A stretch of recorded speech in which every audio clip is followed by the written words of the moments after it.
En matière de recherche, il existe trois formes de raisonnement scientifique, la déduction, l'induction et l'abduction.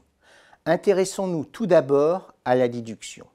Dans l'approche hypothético-déductive, on part de cadres théoriques existants et d'hypothèses définies a priori, avec comme intention de les tester.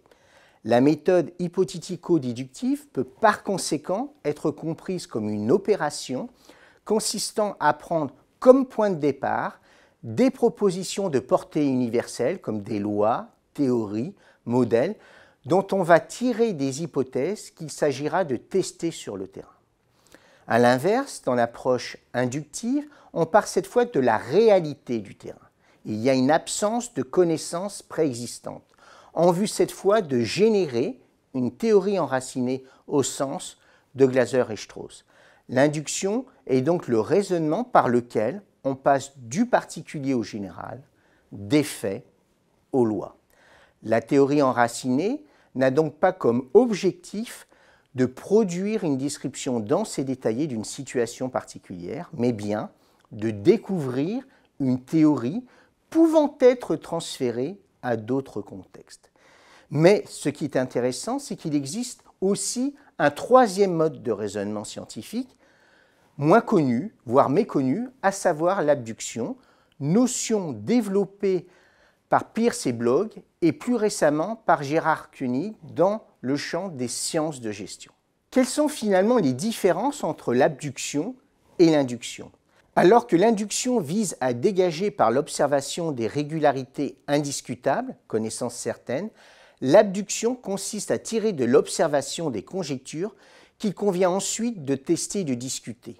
Le processus d'abduction est souvent enclenché en présence d'un fait surprenant, issu des données du terrain, que les théories existantes ou initialement mobilisées ne permettent pas d'expliquer totalement.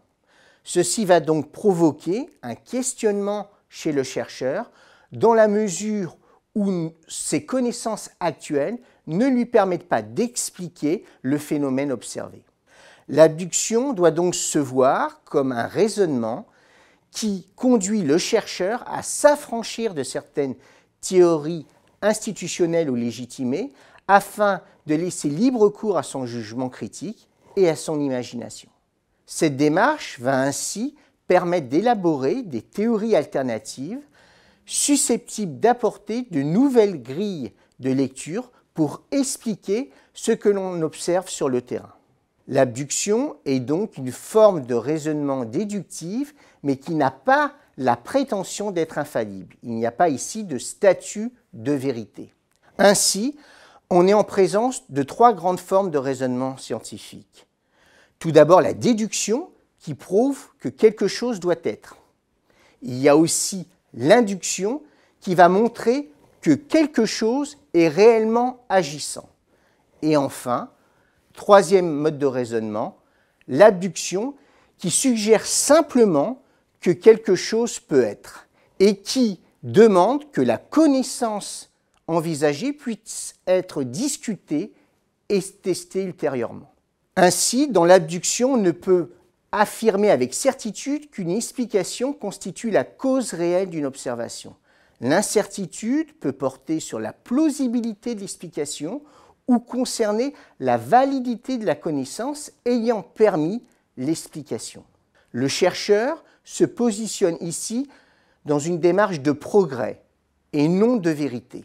Ainsi, l'abduction propose avant tout une connaissance du possible. C'est une opération qui n'appartient pas à la logique pure. Il s'agit avant tout d'un raisonnement de nature créative basé sur un essai de conceptualisation. C'est donc une approche plutôt réaliste et critique qui nécessite prudence et humilité. Il y a en effet dans ce domaine une absence de certitude. On est face à une prise de risque qui peut avoir valeur d'innovation et de contribution significative. L'abduction nécessite néanmoins une certaine attention, notamment vis-à-vis de théories qui pourraient s'avérer, au bout du compte, séduisantes, mais trompeuses en termes d'explication.